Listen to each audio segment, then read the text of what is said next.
pieces that I've delved into. But this work is actually only 2 flat layers of ply.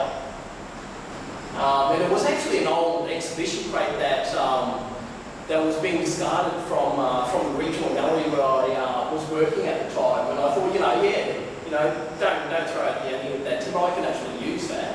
And I'll turn it into a piece of artwork. And this is what I came up with. And so you can see, the strong use of actually the woven matting. And woven matting then, sort of refers back to the ancient practices of that weaving tradition for Torres Strait people. And this one is just basically a whole massive sea life, and then hidden in the middle there are 2 traditional Torres Strait beehive houses. And I continue to put in orders for a lot of the coconut matting and things like that. That is one of the exchange and some barter items up in the Torres Strait between, the Torres Strait people and also the Papua New Guinean people. So I will often get sort of shipments of all these rolled up mats and things like that straight from the Torres Strait, straight into cans, and will then become part of my artistic expression. Another piece here that looks at the use of the outrigger canoe. This piece here is actually called Monsoon Season, and referring to the title, monsoons themselves are an important part of the environment for Torres Strait people. Another piece that is one of those extensions of that early painting period as well. And this piece here is actually called A Day in the Life of Ali Drummond. And Ali Drummond is my auntie, or my grandfather. An amazing man who, in a few days' time, actually will celebrate his 97th birthday. And he's perfect. There's nothing wrong with him. Amazing old man, actually. But his prized possession up in his own island of Thursday Island is his canoe or his dinghy.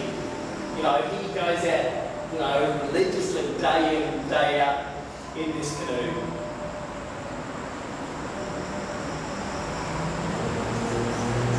Then leads me to, a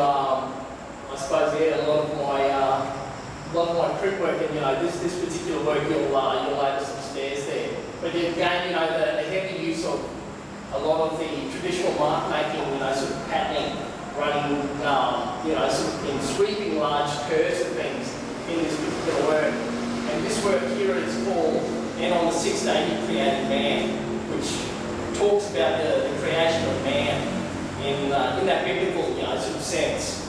And smack bang, sort of almost centered in the pieces, the Da Vinci, sort of Vitruvius Man, which is the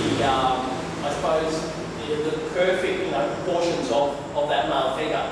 And so, this Torres Strait gentleman is actually dancing around, and he's, summoning up this orb, and inside this orb is the picture of a perfect man.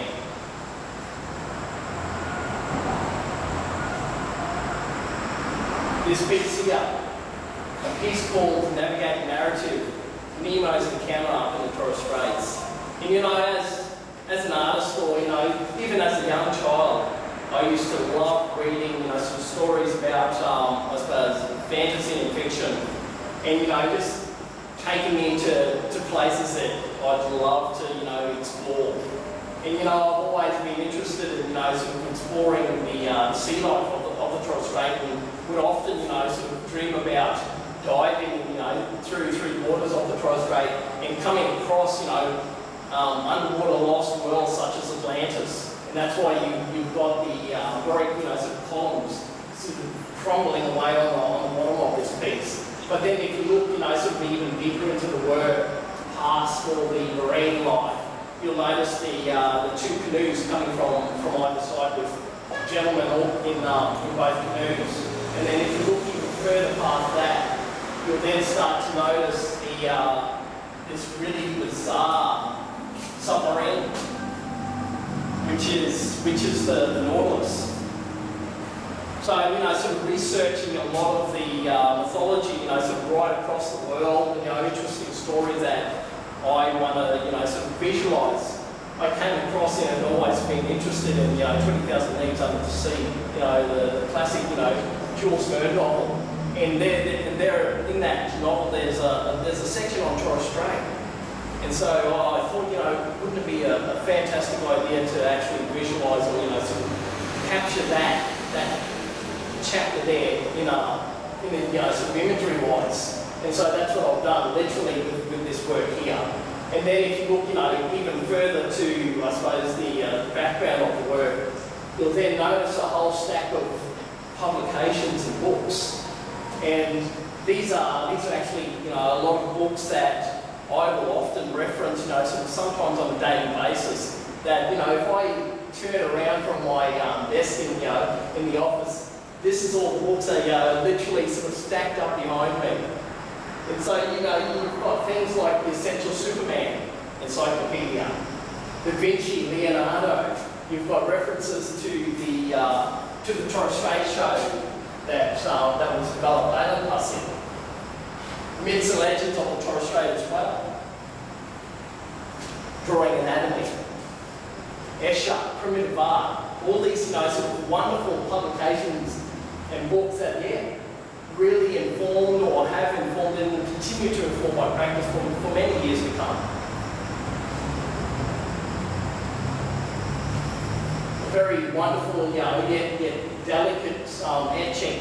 This one again, looking at the woven, the use of that woven implement or that woven object throughout Torres Strait culture.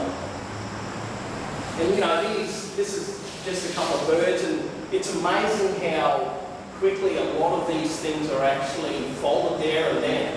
And there was a wonderful gentleman actually living in Cairns, a gentleman of Torres Strait descent, a gentleman by the name of Uncle Friday. How wonderful, so, is the name, such as that. He was amazing, as a character, without, sort of producing a lot of these, sort of woven implements. So, you'd often sit there on the Esplanade in Cairns, surrounded, literally packed in and surrounded by tourists and, all sorts of people. And he'd be happily sitting there, yarning his story away. And, often he would, sort of yarn the story, and before you knew it, there was an object that, came from that story. So if he was talking about, birds flying overhead, the mythology and all of that, before you knew it, he had, all these little, sort of birds and things that he quickly woven sitting in his palm. It was just amazing. The use of skulls themselves. The skull itself was one of the most highly prized of all objects, traditionally for a lot of Torres Strait warriors and chiefs, of clans and things like that, because the more skulls you had, the more, sort of hierarchy, the more, hierarchy, sort of up that hierarchy that you actually went. And so, you'd often find large mounds of, sort of skulls and, sort of all sorts of manner of bones and bits and pieces scattered, at various points across the islands themselves.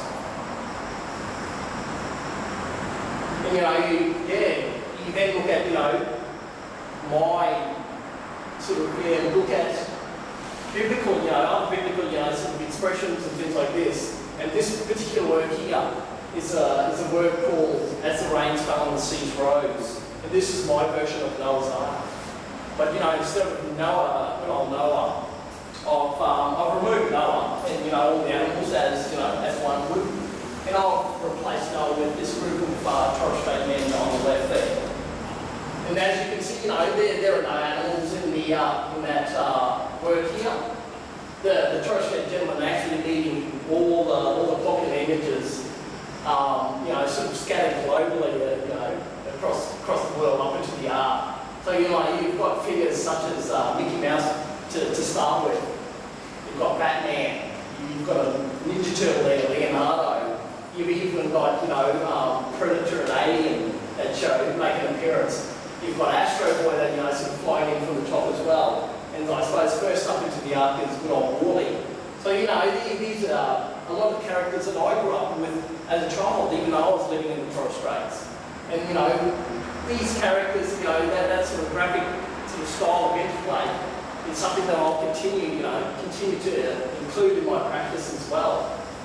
And if you notice the middle section, past all the pillars, you'll see the ark itself. And then there's a major constellation, sort of just pictured right here. And that constellation is actually called Tugay.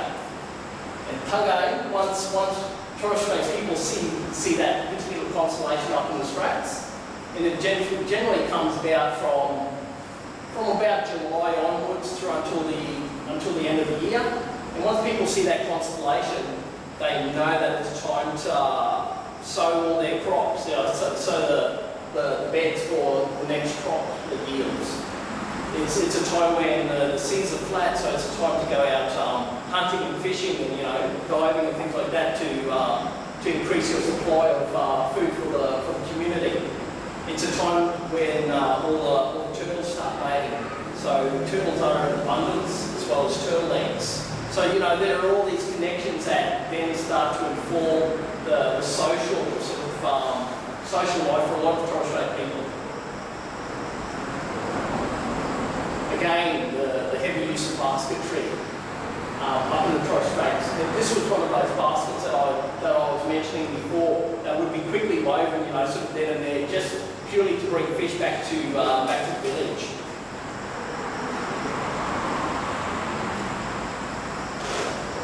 And, one could not go past, the classical, sort of images, because, as an artist, I'm constantly researching, not only my own Torres Strait sort of cultural identity, but, sort of myths and legends that are scattered right across the globe.